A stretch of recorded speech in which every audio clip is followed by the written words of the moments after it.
नमस्कार शेतकरी बांधवांनो, आज आपण कोकमठाण गावात आलेलो आहे आणि विशेष म्हणजे मिन्नाथ भाऊ फटांगरे यांच्या प्लॉटवर.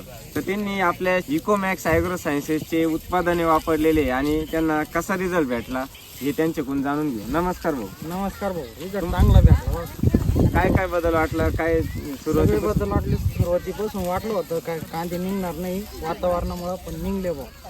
एकरी 3 ट्रॅक्टर वाटत होते, पण 3 ट्रॅक्टर इकडेच भरले, इकडं तर बाकी आहे अजून. आणि लागवड कधीची होती तुमची साधारण? लागवड साधारण जानेवारी मध्ये. तर शेतकरी बांधवांनो, मिन्नाथ भाऊ जानेवारी मध्ये तरी 7-8 जानेवारीचा असा 8 तारखेची. तर शेतकरी बांधवांनो, मिन्नाथ भाऊ यांचं पहिलं रोप होतं तर पावसामुळे खराब झालं होतं. त्यानंतर त्यांनी रोप टाकलं आणि कांद्याची लेट उन्हाळ कांद्याची लागवड केली जानेवारी महिन्यामध्ये. तर त्यांना असं वाटत होतं का एवढं उत्पादन निघायचं नाही कांद्याचं, परंतु त्यांनी आपल्या इकोमॅक्स ॲग्रोचे जागवार इकोविटा सारखे प्रोडक्ट वापरले, साईज मास्टर सारखे, आणि त्याचा एकदम जबरदस्त असा त्यांना रिझल्ट भेटला.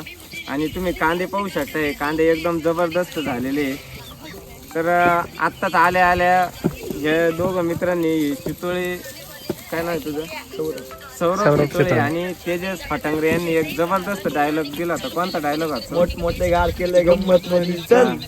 मोठ्याने सगळ्यांनी एकदा परत म्हणायचंय, मोठ्याने 1 2 3 मोठमोठे गार केले गंमत मध्ये चल. हाच विश्वास आहे शेतकरी बांधवांचा. धन्यवाद.